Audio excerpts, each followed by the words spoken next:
Baba knows the way. For Joseph Baba Ifa, Baba knows the way. We follow the signs. He walks with the Orisha through sacred lines. He speaks with the ancients. He honors the drum. He carries the wisdom where we all come from. Hey family, thank you for tuning in to Our Roots podcast with Joseph Baba Ifa. Where only the strongest roots see the light, brought to you by 𝗿𝗲𝗹𝗁 candles and more. If you haven't had the opportunity, hit that subscribe button. Ochun in love today, Phil. Oh, this is gonna be a spicy episode. That's man. what you guys want, right? You want the spice. You want the 𝗿𝗲𝗹𝗁. That's what you guys want, right? The guinea peppers. Okay, yeah. And guys, if you want more than just spice, join our OnlyFans. Just kidding. No, join our membership Phil. platform. Our membership, the wholesome place. I don't know what that second word was going to be, but we are not affiliated in any way, shape, or form. Join our membership platform, please. Guys. It's real simple. There's a button right under this video, and it takes you to a magical world of extra. Gives you extra episodes, discounts on merch, you name it. It's the place to be. Absolutely, and let somebody know about it if you're already in it, guys. Another big thing on the way, the Light Within workshop coming at you from Atlanta and New York. Can't wait to spend time with each and every one of you guys. Orlando was great. I know these are going to be even better. Get in there because spots are limited. Please, when you go to New York, please film some food stuff. Absolutely. Like Joseph Baba Ifa in Atlanta at the Dugout. Joseph Baba Ifa at 𝘃𝗶𝗱𝗲 in New York. I got to go to Cats, you know what I'm dog. like, I tell you, I was really disappointed. Last time we went back home, and New York is like a second home to me. I used to spend so many summers there and stuff like that in Brooklyn and Queens. I was really disappointed because, we went with the family. Ironically, when you're like one generation removed or you actually live there, there's a bunch of things you don't do while you're there. So for the first time, I went to, when I went with my wife and, my children and things like that, we did the tourist thing. We were over there near Times Square and, we decided to go to the Statue of Liberty, go to Ellis Island and all these other things. And my father's side of the family is Sicilian. So when I go to Ellis Island, I'm like, hey, I want to look in the book. I heard my grandfather's in here. And they're like, well, the book is gone. Everything is gone. And it's all online. And I said, bro, I just did City Line. I just took a ferry over here. The pastrami on the island was horrible. I said, I just went through all this for you to tell me that there's no book here. So it was a big letdown. But, yeah, we're thinking about diversifying quite a bit, brother. Like there's other aspects of us that we'd like to get into. But, food's a big thing, man. Food's a big thing. And, a place like New York and Atlanta, I heard, has great stuff too. So, just making sure we get our cardio in so we don't balloon. And might even smoke a cigar while we're over there, brother. that sounds like a plan. So, Ochun, right? I got her crowned. She's an interesting lady. Now, I don't want her to get a bad rap. When the Orishas were around, there weren't many options. So, the fact that we're able to make an episode about each of Ochun's relationships, I don't want her being judged. This is a lady's lady, right? But, we're trying to get into more in-depth material now per Orisha. And, me and Erica were talking and, we wanted to get into the aspects of the Orisha that most exemplify them. So when we talk about Ochun, we're talking about love. And she has to be the most popular Orisha, period, right? So we're literally going to go male Orisha by male Orisha until we talk about all of her different relationships, right? So, in the 𝗿𝗲𝗿𝗃𝗃, it speaks of when Ochun was married to 𝗃𝗏𝗃, right? And things for the most part were cool. 𝗃𝗏𝗃 was a babalao. He was 𝗃𝗏𝗃𝗃. And Ochun was his 𝗃𝗏𝗃𝗃. She was ironically 𝗃𝗏𝗃𝗃, or 𝗃𝗏𝗹𝗃, or 𝗃𝗏𝗹𝗃𝗃 Ifa. And he would perform all of her spiritual work for her. But Ochun was a very beautiful woman, extremely. And 𝗃𝗏𝗃 wasn't a bad-looking guy, but he was very insecure next to her. And he wanted to make sure that she wouldn't leave him for anybody else, but he didn't realize that if she wanted to leave him, she could have, but she actually wanted to be with him for him. So big mistake on his behalf, and he actually started performing head rogations for her, or Iboru, with one of her taboos, or 𝗹𝗶𝗸𝗏s, and that was Igbing, or the snail. Right, so what he would do is he would do her head rogation, and then at the last minute he would throw a snail in there. Now this was very bad. because it actually caused her to become mentally and emotionally unstable to the point where she felt very cloudy, very distracted, like she couldn't really focus on anything, like she was really suffering. So one day she was walking by, and 𝗶𝗶𝗍𝗲, who was 𝗃𝗶𝗍𝗲 in Telugu as well, ironically, saw her and said, "What's wrong with you?" She said, "I really don't know. I have a perpetual migraine. My husband does head rogations to me every month, but I just don't feel like they're working. But, he's my 𝗵𝗷𝗍." So he was like, "Well, maybe you'd want a second opinion, maybe it has nothing to do with him. Let's just read you and kind of see what's going on." She's like, "Yeah, I'd love that." So when they read her, she comes with 𝗃𝗶𝗹𝗁 or 𝗃𝗶𝗃, and 𝗃𝗏𝗏 looks at her and says, "Hey, I hate to say this to you, but your husband's the one causing all of your misfortune." And she said, "I can't believe it." And he said, "Well, how about this? You have a head rogation with him coming up. Why don't you let me hide in the trees and watch what he does? And let's just make sure that he's doing it correctly. It might not be anything malicious, right?" 𝗃𝗏𝗏 constantly giving the benefit of the doubt. So 𝗃𝗏𝗏 was in the nearby garden, grove, whatever, and he was watching 𝘄cie rogate his wife's head, and everything was going fine until the last moment when he's about to put the cloth on. He was about to drop another snail in there, and then 𝗃𝗏𝗏 hopped out and said, "𝘄cie, what are you doing? You know that's one of her taboos." And 𝘄cie said, "Oh my God, you're spying on me, how dare you?" And Ochun jumped up and saw the snail in his hand and said, "How could you do this to me? You know that could kill me." And he said, "Oh, I know you're with somebody else. Look, you're with him." And she said, "No, I went for a second opinion to see what was going on with me because you really don't study Ifa as well as you should have. So I thought you were malpracticing me. But now I know that you were actually trying to maintain me in a spiritually enslaved way or manner." And 𝘄cie ran away and never came back. 𝗃𝗏𝗏 performed the proper recommendations to Oshun, healing her. And she fell in love with 𝗃𝗏𝗏. And she said, "I might as well stay with you. You're the only one that really cared enough about me to do things correctly." And till this day, they're still married. It's ironic because, 𝘄cie and Ochun's interactions really weren't that positive. It was a little bit of a roller coaster romantically. And of course, we're going to get into when Ochun was married to 𝗃𝗏𝗏 and all these different things, but that's a little too classic. Some of these other ones are a little too juicy to just hop over or skip over.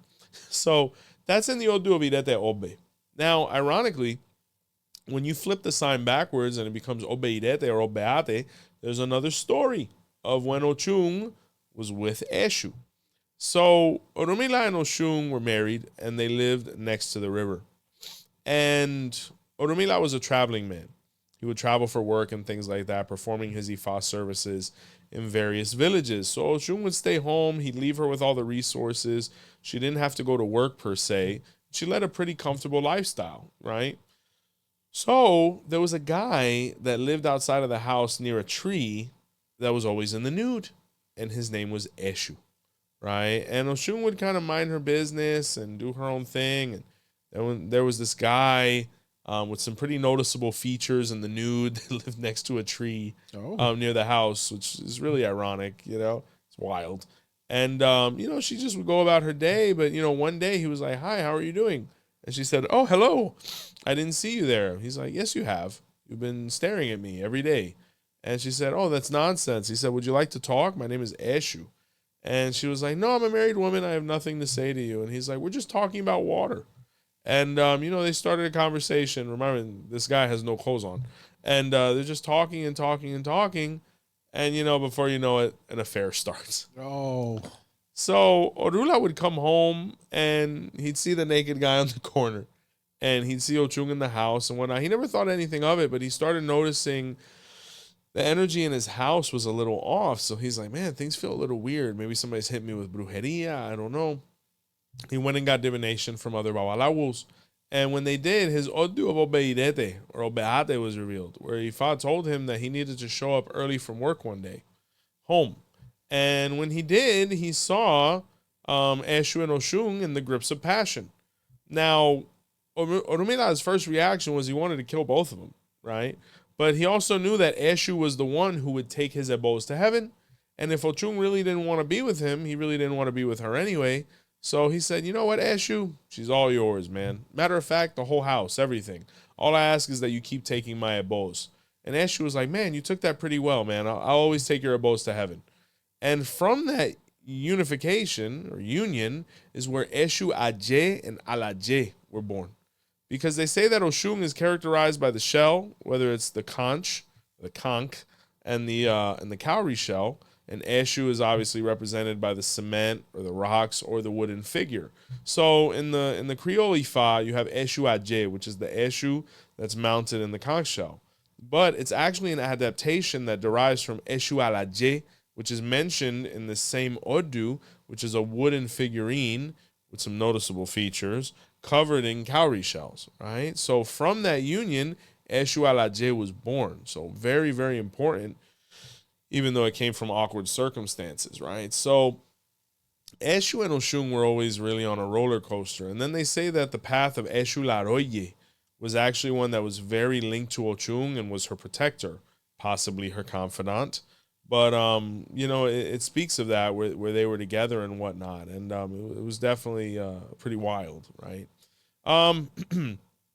Next comes Ogun. Ogun and Oshun definitely had a star-crossed love. Ogun was very infatuated by her, like most men were, but his was on another level. He was a little obsessive. And, you know, he would try to do everything he could to be with her, but she was very infatuated with Shango and actually other Orishas, possibly even 𝘃𝗶𝗱𝗏 and erinle, more than him. So it was pretty sad. But there are patakis where they actually did have successful marriage and relationships, right? So in the Odu of 𝘃𝗶𝗍𝗍 or 𝘃𝗶𝗍𝗏 was where Ogun decided to abandon humanity, right? He was going to go into the jungle and do his own thing because people weren't appreciative of him, and they lived a lifestyle that he wasn't in tune with.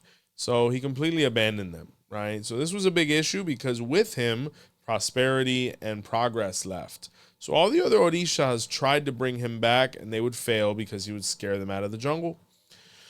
But the last Orisha to attempt was Oshun, and everyone was really worried for her because they said if all these big Orishas like Shango and 𝗃𝗏𝗍𝗏 and 𝘃𝗶𝗍𝗏 were able to go into the jungle and fail, there was no way for her to succeed. So she decided to prove them all wrong. She visited Orunmila. The Odu of 𝘃𝗶𝗍𝗏 was revealed, where she was told to perform a bowl with honey and cover herself in it and carry some to the jungle. When she went there, Ogun locked eyes with her and he went to attack her. And at the last moment, she rubbed some honey on his lips, right? So he started tasting it. The glucose started having an effect. He said, oh my God, this beautiful woman is in front of me as nature intended. I don't know. So he was kind of having an internal battle. Do I kill her? Do I follow her? I'm going to kill her. Yeah, I'm going to kill her. No, I'm going to follow her. And every time he would go to strike her, she would cover his lips in honey. And she was able to lure him out of the forest with her seduction. And by the time, you know, he was completely enthralled with her, he was right in the middle of the square, and people were rejoicing and pleading for him to stay. And he said he would stay as long as Ochun would marry him. She said yes, because he was a good-looking guy. And, you know, just like that is history. So 𝘃𝗶𝗍𝗏 is actually the famous story of where Ochun brought Ogun back to civilization. And they actually stayed together because of it, because that was the only way that Ogun was going to stay if it was with her. You know, she brought happiness and joy to his life. And he was a very focused gentleman, and he was very, you know, infatuated with her, and he loved her very much. Now, there's another story. In the Odu of 𝗃𝗏𝗍𝗏, it speaks of when Ogun and Ochun were married. But Ogun had a butcher shop, apparently. And Ochun here would work the butcher shop, and she would cook the meat, and he would skin the animals, and they would sell things and whatnot. But there was an issue when it came to sanitation, right? And Oduduwa, who was the governor, or the Olofin, of that section, was hearing about this, and he was getting complaints that the smell and the conditions were far too unsanitary, whether it was for their neighbors or for their family and children. So he went to investigate, and he sent Orunmila as well. And when they actually looked into it, it was as deplorable as people thought. So, you know, there was a dictamination that was sent. Divination was performed for them. 𝗃𝗏𝗍𝗏 was revealed, where it's an Odu that speaks highly of hygienics.